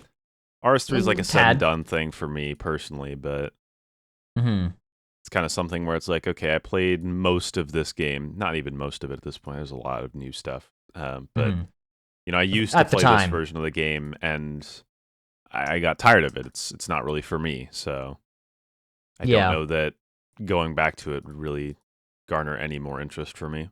But maybe I'm alone in that, you know? I totally get that sentiment. And I do think it is an attempt for them to save face a little bit and maybe change the direction the game's going a little bit. And it won't be immediate, right? Yeah. You won't immediately have players flooding back saying, "Oh my god, they removed MTX. This game's crazy good. No way." You're not going to have that. But over time, as newer players might see the game, they'll see less MTX. Maybe they'll see that there's only a cosmetic shop. Maybe it's equivalent to WoW on that front now, instead of, doing what they're doing now with the whole gambling thing and so on and so forth. But this is the type of save face that I see, which will have an effect over time rather than immediately. Yeah, that's fair. So it might not be applicable to you. For me, personally, I see it as a positive for the game, removing some of the levels. Yeah, I definitely don't see it as a negative, of course, right? Like, yeah. I mean, it for me, it increases my want to play the game. Maybe not an insane amount, but, oh, you guys are removing some MTX? Okay, that's sort of cool. Maybe that will pull in more players over time. I think for players that are still interested in RS3, like vaguely, but kind of are out of it because they're, sick of the MTX or sick of what have you, it could be interesting. I think also if they did a little of the terrifying engine work to make it so that you could play RS3 and old school simultaneously on the same account, that would also make this membership change pricing like a little bit easier to handle, because then you could at least play both games at the same time with that one membership. Yeah, that's the other thing too, where now they have the Jagex accounts and you can have up to 20 accounts per singular account. It would be a really big, it would probably be a massive loss in money if they converted to the just account membership instead of character. Yeah, which is why I say, perhaps if they offer, like, because I remember when they did the survey last time, they were talking about, like, what if there was, some membership deal that made it so you could get additional accounts for a reduced price. And I'm like, I think that would probably be a good idea and probably encourage people to be more likely to pay for more accounts. But I definitely agree that going from the system that it is now to account wide, you just get all of your characters, is unrealistic. They're not willing to lose that much money. That's an insane amount. Mm-hmm. Yeah, I think that's the only way they could go about it is number of characters pricing. So if you wanted, say, 2 characters with a year premiere, maybe they give you an extra $10 off or something like that. Because honestly, if they did that, I'd be like more willing to pay for my main and like alt with it and shit. But as of right now, I'm not willing to pay for 2 accounts because I pay with real dollar. So. One thing I will bring up, which I'm a big fan of, is their grandfather pricing. Now, I don't pay monthly anymore, but I have a lot of respect for a company when they're doing this. Like, I used to be subscribed to Crunchyroll, and they would bump up their prices quite a bit. It got to a certain point where I was like, are you kidding me? Yeah, and it was the same with like Netflix and most of the streaming subscription services. Whenever they bump up their price, they're just like, yeah, you just have to tank this now. Sucks to be you. Yeah, and they don't have this grandfathered rate. I would have kept paying if they had the grandfathered rate. That whole idea of, well, we agreed, you pay this price. As long as you stay subscribed, sure, you can keep paying that price. That is the contract that we agreed to previously. Yeah. Unfortunately, not all subscriptions are grandfathered in RuneScape. Yeah, if you're doing the 1 or 6 month, you're grandfathered in. But if you're doing the yearly, that is being forcefully increased when you had to renew. Yeah. Okay, that's cringe. Yeah, it is cringe. I missed that part. Yeah. Crazy part. That's the subscription I'm on. Yeah, it's the one I'm on as well. Oh, damn. Yep. Oh, actually, you know what? That's very bad because they're pretty much pushing the 6 months and the years from now on after removing the 3 month. Okay, that's okay. It diminishes my my respect for that You were going on about bit. that. And I was like, ooh, unfortunately. Doesn't apply to everything. Well, that's a damn shame. Yeah. Because I know It's a bit years rough. ago, my mom used to pay every month for RuneScape. It was like $6. Yeah. And she had the grandfathered rate for years. And then, over time, she eventually just lost interest in Escape. So it was like, well, time to chop that subscription off. Yeah, I think that's kind of one of the other annoying things is like they've had a history of honoring like basically every grandfathered rate, and then now they're like, well, what if we only honored some of them? Yeah. Wouldn't that be a funny little thing to do? Yeah, it's a bit odd. I feel like realistically this could have been better. Like it could have been more tolerated if they had introduced some other changes to the pricing structure alongside it. But this is literally just, hey guys, it costs more to play the game now. That's it. That's all. Okay, you guys have opened my eyes to the truth, the light. Yeah, sorry. It is not as good as I had hoped it was going to be. Yeah, I hate to be the bearer of bad news. It's also a little disappointing because I believe during the last summer summit when they offered the year-long $60 membership deal, It was at a discount. It was at a discount, and I believe I specifically remember Sween talking about it. He was like, "Yeah, you can get this deal, and then you'll be subscribed to it forever. You'll be able to pay that for a long time as long as you stay subscribed." Aww, so sad. I could be misremembering, but I believe that was a thing that was said. I could be wrong though. I'd have to go back and check, and I probably won't. So honestly, pretend like he probably didn't even say that. But if he did, goddamn. Yeah, I mean, it's sad. It's the sad reality of economies and stuff. Inflation hitting. It also Money sucks becoming because I got laid off worthless. recently, so... Oh, sorry to hear that. Yeah, it's just like, okay, cool. I thought I had my subscription kind of in the bag, and, well, now it's different. So it's kind of annoying. But Life's throwing what can you do? curveballs your way, eh? Yeah. What can you do? Yeah, unfortunately. Not much, apparently. Is what it is, you know? He is what All you it can do is pay the price. Can't even enjoy our medieval clicking simulator anymore. SMH. Well, on that... Hey, is there anything positive to talk about? I was gonna say on that final lighten doom and the gloom. mood? Thanks for watching. I don't know if we have anything else to talk about.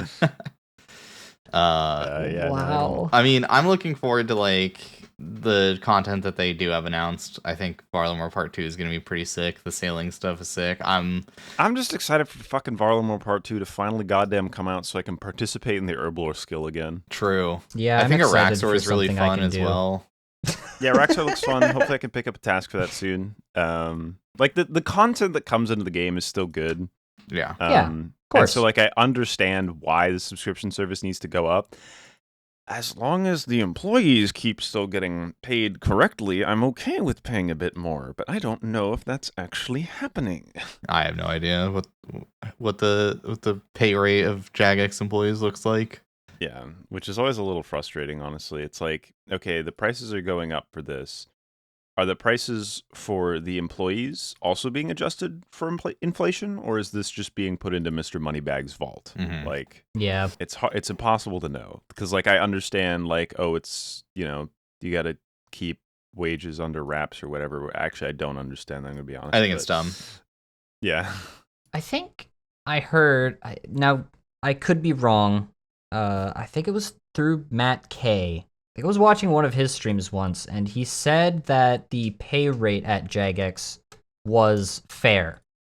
Now, this was, I think, a year or two ago, so Also it heard could that be Matt a little out K of date. is a somewhat dubious source of information, but I don't see why he'd have a reason to lie about that. Yeah, it is a person reference, so it may not be 100% accurate. However, like you said, I don't think he'd have a necessarily good reason to lie about that. Because a lot of the time he likes bashing Jagex, so that would be a weird thing to lie about from his stance. Yeah, being a more positive thing, I guess, to say. Mm-hmm. And who knows if that's still true? I hope it is, obviously. But like I said, I mentioned it was a bit ago, so things could have changed, and I am not in the know. So they probably have I do not changed, and know. hopefully they have changed for the better. Yeah, 'Cause we can always inflation and hope. Stuff.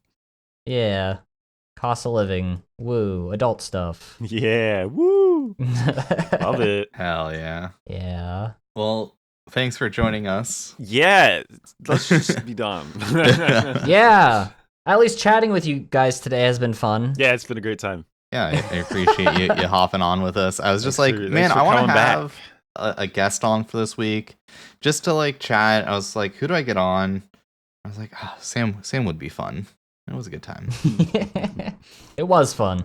Yeah, I felt like I hadn't talked to you in a while, which is the main reason I was like, this would be a good time. Yeah, it's been a while, not just in Discord, but also for the podcast itself. So it's been since last year, right? Yeah, it's been a Something bit like that. over a Yeah. year, I think, since we had you on. Yeah. It's been a fat minute, you know. Yeah. Yeah. Well, I appreciate you guys having me on. Yeah, thanks for coming. Yeah, and where can much people fun. check out your content if they want to see the video you were talking about editing earlier? And Oh yeah, you guys can find me at literally using the @ LYFE. You can Nice. you can actually find my channel now with my @, which is fantastic. that's and pretty it's so nice. simple, just 4 letters. It makes me happy. Yeah, that was one of the better changes on YouTube is the URL @ shit. Yeah. I'm a boomer. I Now- don't understand it. I'm gonna be honest. It just makes it easier to find specific people, which is a good change in my opinion. We already Yeah, had you a search for system. life- You do have to know Fine. specifically their username, but like YouTube Yeah. search is notoriously so fucking weird that That's when you fair, type in yeah. like somebody's username, you end up with so much random bullshit. YouTube.com. It was bad for Torvesta. mine. Yeah. You look up life, and I am nowhere to be seen. Yeah. I think now you can scroll a little bit, and you might see the full Inquisitor movie of season 1 that I made. But beyond that, I don't think my channel appears at all. Yeah, it really depends. So, good change. Like, if you have something that's like a bit more common of a word, you can get really easily buried. Yep. I know when we were first doing YouTube stuff, when Bird was doing the editing on that, Guthix rest would vary between being one of the top results or being like 5 or 6 down. I think now if you search Guthix rest, it's like the first thing on YouTube. Let's find out. They recently changed the shit where you can make Guthix rest. There's probably like some Guthix rest creation guide that's above us. We're The top. No, okay, we're on top. let me Easy. look on a private. Oh, window. true. Yeah, incognito. Yeah, incognito. Yeah, we're top. Yep, if- you gotta if be in search. stealth mode. Yeah, we're top if you search just Guthix rest. So that's cool. That's good. Yeah. If you YouTube guys algorithm is an enigma. if you guys aren't It subscribed really to is. Sam already, go find him. His link's gonna be in the description below. But also subscribe to us on YouTube. Grow our YouTube if you wanna. Yes, Also do that. subscribe to us. Yeah, Wow. subscribe to us. Nice one, buddy. Thank you. I had to get it in somewhere. Yeah, but check out Inquisitor. It's a great series. The movie. If you want someone to listen to while you fall asleep, highly Wow. recommend. Hey, listen. Hey, those I appreciate it. those Put it on 0.25 speed, increase the viewer retention. No, I don't remember who did it. Someone released a video recently talking about like there's a meta that's formed of like people uploading like these like the movie or these like supercuts of like series because they do really well. The full series. Yeah, in just terms of like people listen to it while they sleep, and YouTube algorithm, if you have autoplay on, will keep recommending this to you every night, even if you don't start off sleeping to it, because the autoplay algorithm just sees, hey, you know, every night around midnight, you watch a whole 6-hour video and from this content creator, so we're gonna just keep recommending it to you. So Yeah, like it, I it mean, works. the YouTube algorithm, A, it loves long videos, and B, I know the RuneScape community are fans of binge content. Yeah. Yeah. So it's just a combo made in heaven. I mean, that video is still getting views today, and I'm thankful for it. Hell yeah. And with that, I think it's time to say goodbye. Bye-bye. Thank you all for watching. Bye.